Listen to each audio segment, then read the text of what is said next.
Como evitar o branco? Ou, se ele acontecer, como sair dele?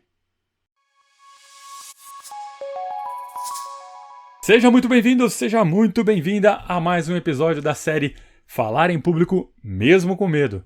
Eu sou Tarcísio Mendes e nos últimos 20 anos da minha vida eu trabalhei no mundo corporativo onde a vida era fazer apresentações, fazer reuniões, conversar com as pessoas. E nesse episódio a gente vai falar do temido branco ou a perda de memória repentina, que costuma ser razão de muita noite sem dormir, principalmente aquelas que antecedem um evento onde a gente vai se apresentar e falar em público. Se você se interessa por isso e quer saber como se livrar dessa situação ou, se caso ela acontecer, como fazer para sair de uma maneira elegante, vem comigo. O medo de falar em público é notadamente um dos maiores medos que a gente tem. Todo mundo sente um pouco mais, um pouco menos, mas todo mundo sente aquilo. Até mesmo quem vive de apresentações, vive de palestras, confessa que um pouco antes de entrar na sala para fazer uma apresentação, sente ali aquele mal-estar, aquela coisa num frio no estômago, mas ele consegue, por ter o treinamento, converter aquela energia em excitação, em ânimo para entrar e fazer uma apresentação sensacional. A partir do momento que ele entra, se reconhece num ambiente familiar, porque é uma situação já normalizada, então ele consegue fazer apresentações espetaculares, usando esse medo, essa ansiedade que aparece um pouco antes. Para muitos de nós que ainda não têm o treinamento, o medo de falar em público passa a ser um obstáculo tratado de uma forma um pouco diferente. Quando você tem medo, quando as pessoas têm medo, muitas delas simplesmente evitam o medo. Ao invés de tentar controlar o medo, ao invés de tentar se expor para normalizar a situação de exposição de si mesmo e treinando aos poucos e melhorando aos poucos, elas simplesmente evitam situações onde elas possam ser chamadas para falar em público. Então, se tem um evento onde tem um risco, mínima chance dela ser chamada, ela não vai. É uma solução para esse problema, não deixa de ser, só que essa solução traz um problemaço junto com ela. Quantas vezes não acontece das pessoas que têm muito tempo de casa numa empresa, por exemplo, às vezes mais conhecimento técnico ainda, e elas veem colegas sendo alçados a cargos maiores, mais altos do que os dela, e acabam não entendendo isso. Muitas vezes, na maioria das vezes, o que determinou que essa pessoa subisse de cargo, que fosse eleita para um cargo, por exemplo, de liderança, é a habilidade de comunicação, é o fato dela conseguir conversar com as pessoas, porque numa situação dessa, num patamar desse, na verdade, tudo aquilo que ela vai fazer, a maior parte do que ela vai fazer é conversar com as pessoas, seja com o seu próprio time, seja com fornecedores, seja com clientes, é reunião e apresentação o tempo todo. Se a gente nunca se expõe, a gente nunca normaliza essa situação de ser o destaque, de ser o centro das atenções. E isso rouba imensas oportunidades, tanto da vida pessoal quanto da vida profissional. E por que a gente não gosta do destaque? A maioria de nós, por exemplo, não gosta do destaque. Muitos autores defendem que isso é uma memória ancestral que está enfiada no seu cérebro de uma época no começo da Era dos Homens onde haviam muitos predadores. Então, se destacar era uma coisa ruim, era uma coisa perigosa. O ideal era ficar na moita mesmo, literalmente, muitas vezes. Quem se destacava era atacado e era devorado por um predador. Então era uma questão de sobrevivência, uma questão de vida ou morte. Hoje em dia, o risco de você ser atacado por um predador quando você se destaca é menor, então a gente precisa conscientemente treinar o nosso cérebro para que ele não acredite mais que aquilo é uma situação de risco. Porque quando ele acredita, ele começa a preparar o seu corpo para aquelas reações de luta ou fuga. E você, com certeza, a hora que está fazendo uma apresentação, não quer sair correndo dali. Talvez queira, mas não é o ideal. Então, quando a gente toma a decisão de conscientemente observar o nosso medo, de olhar de perto para ele, nós vamos perceber que o nosso medo principal é do destaque, não é de falar em público, mas é de fazer uma bobagem em público, de falar uma coisa errada, de ser taxado de repente na frente de todas as pessoas como estúpido, como incapaz. O nosso medo principal é o medo de falhar. E uma das coisas que aparece muito para quem tem esse medo de falar em público é o fato de: e se eu esquecer o que eu vou falar? E se isso sumir da minha cabeça e eu não souber me virar com aquilo? Que é o famoso branco, perda de memória repentina ou fuga de memória repentina. Porque imagina você na frente de uma quantidade de pessoas, não importa quantas, 1, 2, 50, 100, E você está falando uma determinada coisa e de repente você... O que eu ia falar?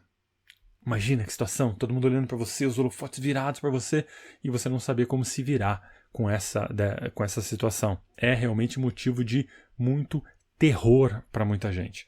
E para não evitar ir e se expor, nós temos técnicas que podem nos ajudar muito a lidar com essa questão do branco, para impedir que ele aconteça ou, se acontecer, que a gente consiga sair numa boa dessa situação.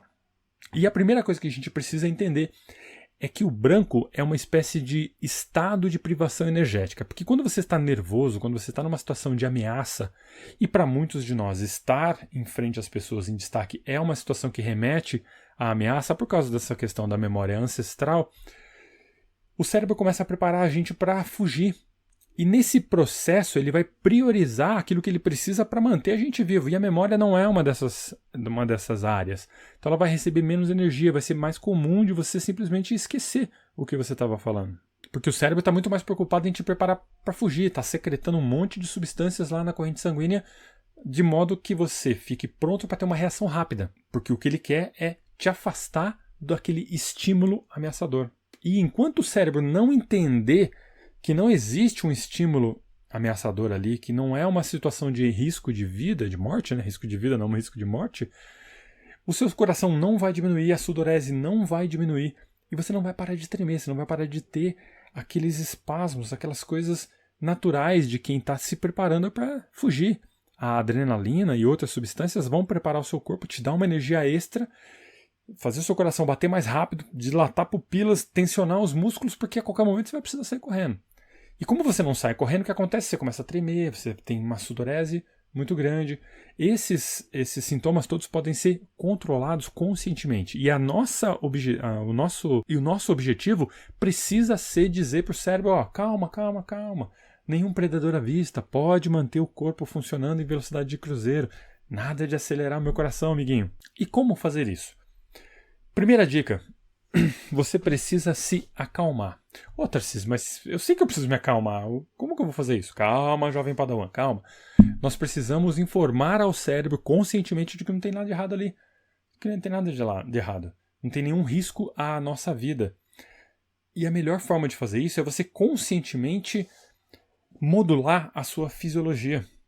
Quando você está nervoso, quando você está numa situação de luta ou de fuga, a respiração ela é bem mais rápida e ela é bem mais rasa, né? Você usa muito a parte superior dos pulmões e respira muito rápido porque você tem que trazer oxigênio para exatamente poder bancar esse esforço que vai vir, que é o esforço de lutar ou fugir. E para você dar uma mensagem de que não tem nada de errado, você pode fazer uma respiração lenta e profunda. A melhor respiração que existe para isso, para te acalmar, para deixar o seu organismo ciente de que está tudo ok, é a respiração chamada de 4-4-5.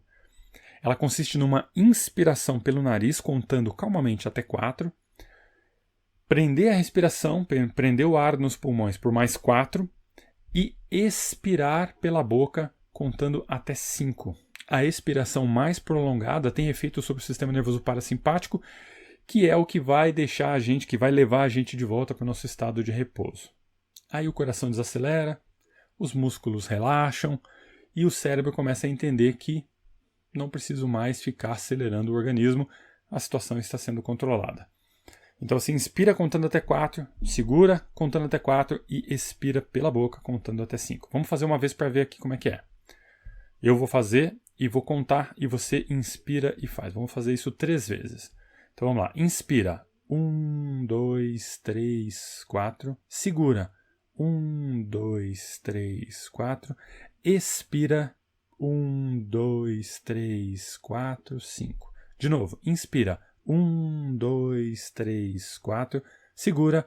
1, 2, 3, 4. Expira. 1, 2, 3, 4, 5. Mais uma. Inspira. 1, 2, 3, 4. Segura. 1, 2, 3, 4. Expira. 1, 2, 3, 4, 5. Essa respiração é muito boa. Para você se tranquilizar, ela é sensacional em qualquer situação de estresse, qualquer situação de ansiedade. Pode usar que ela vai te ajudar. Tenho certeza que você está até se sentindo melhor agora. Número 2. Outra maneira da gente se manter no eixo é não ter pensamentos negativos. Pode parecer clichê, né? Não pensa negativo. Você precisa pensar no positivo. Você precisa focar nas coisas que você quer. Sempre isso. Foque nas coisas que você quer. Pense aquilo que você quer que aconteça. Se você pensar em algo que você não quer que aconteça, vai acontecer aquilo. Por quê? Porque o cérebro não consegue entender naturalmente, visualmente, não há uma representação para o não. E eu vou te provar. Vamos lá, junto comigo aqui. Não pense numa maçã. Nem verde.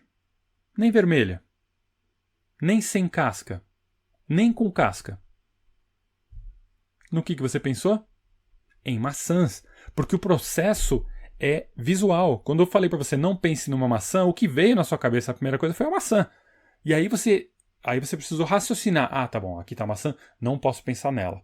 Entendeu? Quando você pensa assim, não posso esquecer meu texto, não posso esquecer meu texto, o que vai acontecer? Você está dando uma mensagem para o seu cérebro, esquecer o texto, esquecer o texto. E o cérebro não vai saber que isso é ruim para você. Ele vai fazer aquilo que você está pedindo para ele. Então vai chegar no final da apresentação, você vai sair de lá triste porque você esqueceu o seu texto, o cérebro vai estar assim, conseguimos, hein? Você pediu tanto para esquecer o texto e eu fiz o que você me pediu. Porque ele não entende, você precisa focalizar conscientemente naquilo que você quer. Então se você pensar, meu Deus, eu estou nervoso. Você vai ficar nervoso. Você está dando um comando para dentro de você próprio. E numa situação onde o seu estresse está alto. Então a sua emoção está alta. Quando você dá um comando com o nível de emoção do jeito que está, o cérebro vai entender que é uma reação que você precisa muito. Então se você falar, eu estou nervoso, o cérebro fala, caramba, deixa eu deixar ele nervoso aqui, deixa eu botar uma adrenalina aqui, uma epinefrina aqui, sei lá os nomes. Vai secretar todas as substâncias que ele precisa para deixar você na situação que você está pedindo. Então ao invés de pensar assim, meu Deus, estou nervoso, você pode, por exemplo, pensar assim, estou me sentindo animado, estou me sentindo energizado, estou aqui pronto para entrar para fazer uma apresentação, estou louco para entrar, as pessoas vão se surpreender com o que eu tenho para mostrar, não vejo a hora de pisar no palco e começar a falar sobre esse tema que eu gosto tanto, ou esse tema que eu estudei tanto e que eu estou com ele na ponta da língua, sei tudo o que precisa falar, não há pergunta que eles façam que eu não tenha a resposta. Comece a pensar desse jeito e comece a pensar e verbalizar aquilo, porque muitas vezes a gente fica pensando, mas você pensa uma vez assim, vou fazer uma boa apresentação, mas eu estou nervoso, vai dar tudo errado, o pessoal já está ali. Então muitas vezes os nossos pensamentos, que existe essa tendência, né, de pensar coisas que vão dar errado, até por uma questão de sobrevivência, a gente pensa em tudo aquilo que pode dar errado, você começa a dizer aquilo para você próprio. Começa a forçar, a verbalizar e a prestar atenção no que você está falando, ouvir aquilo, porque aquilo vai entrar no seu cérebro. Eu estou animado, eu estou feliz de estar aqui, não vejo a hora de pisar nesse palco e dar o meu melhor. Eu estudei muito, eu sei tudo que tem para falar, vou fazer uma apresentação que eles vão ficar de queixo caído. Quando você vai falando isso, você vai sentindo até aquele arrepio na espinha, porque você está se energizando. A partir daquele momento você vai entrar com uma energia completamente diferente. Então não diga o que você não quer, diga o que você quer que aconteça, ok? Terceira dica, foque no primeiro minuto. Porque veja, nervoso estaremos todos na hora de fazer uma apresentação. Uns mais, outros menos, os que estão mais acostumados praticamente não ficam, só tem aquele nervosinho que consegue converter para uma excitação, para uma animação, mas a maioria de nós vai estar lá um pouco mais nervosa e tal. O que você precisa fazer? Para se tranquilizar, para levar sua autoconfiança para a estratosfera, você precisa fazer uma boa introdução. Então foque no primeiro minuto. Quando você entra e faz uma apresentação interessante, com tudo aquilo que você realmente quis fazer, não esquece nada, consegue falar do jeito que você planejou, aí você vai se tranquilizar. Sua autoconfiança vai lá para cima. É natural. Então foque no primeiro minuto. Entrou, fez o primeiro minuto com sucesso, aquele primeiro minuto arrasador, o resto da apresentação vai seguir tranquilamente. Exatamente porque a sua autoconfiança vai ser catapultada lá para cima. Número 4. Procure um rosto amigável. Veja, tome um pouco de cuidado aqui. Nós precisamos de um rosto amigável para que a gente se tranquilize, certo? Então, quando você entrar na sua apresentação, seja para 2 pessoas, se for para uma pessoa só, você tem que torcer para ela ser um rosto amigável. Mas se for para 200, 500, 1000, não interessa quantas pessoas sejam, entre no palco, entre na sua apresentação e observe as pessoas que estão ali. Você vai ver gente realmente focada em você, interessada, querendo saber o que você vai falar. Você vai ver gente que vai estar no celular. Você vai ter gente que vai estar conversando, batendo papo, esquecendo da vida. E vai ter gente que vai estar olhando para você de cara feia. Procure olhar para as pessoas que têm aquela aparência, que têm aquele rosto mais amigável, que parece que estão interessadas no seu tema, que querem te ouvir. Você vai prestar atenção e dar atenção para todo mundo. Presta muita atenção nisso que é importante. Você não pode fazer a apresentação apenas para aquela pessoa. Se for uma apresentação com uma pessoa só, tudo bem. Mas se não, não faça a apresentação para aquela pessoa. Porque quando a gente vê um rosto amigável, uma pessoa sorrindo, e às vezes dando gestos de confirmação, você fala alguma coisa, a pessoa assim, que interessante. Aí você passa a fazer a apresentação para ela. Aí você fala mais alguma coisa, não sei o quê. Aí você olha e a pessoa, nossa, que interessante. A pessoa gostou. Aí você fala mais alguma coisa de novo, a pessoa... Não faça isso. Dê atenção para todos por igual. Mas o rosto amigável vai te ajudar exatamente com a sua autoconfiança. Então, quando você entra na apresentação, já identifique quem são as pessoas que você pode buscar apoio emocional mesmo ali dentro, para que a sua autoconfiança fique sempre no topo, ok? Mas não deixe de dar atenção para todo mundo, porque o maior benefício que você vai ter vai ser converter aquele rosto que estava lá desconfiado, olhando para você assim, o que será que esse cara vai falar aqui, numa pessoa que no final vai estar lá batendo palmas ou olhando com atenção. Então, dê atenção para todo mundo. O rosto amigável serve para te ajudar exatamente no começo, para que você se sinta mais à vontade com aquela audiência. E se tudo isso que você fez não funcionar e o branco aparecer de qualquer maneira, o que fazer? A primeira coisa é: retome o assunto mudando a abordagem. Você pode usar frases de conexão, como por exemplo... o que eu quero dizer com isso é... Ou, o que podemos entender disso que eu disse é... Porque quando você muda a abordagem, o seu cérebro, e deixa essa lacuna, o seu cérebro naturalmente vai preencher essa lacuna com o tema que você estava falando. Funciona muito. Quando você muda a forma de falar, realmente o cérebro te ajuda a lembrar daquilo que você estava falando e completa aquela lacuna para você. Isso ajuda demais. Número 2. Tenha uma história pessoal. Você está lá falando, de repente sumiu aquilo que você tinha para falar. Lance mão de uma história. Uma história, pelo amor da Santa Madre Mia, uma história que tenha a ver com o tema que você está falando.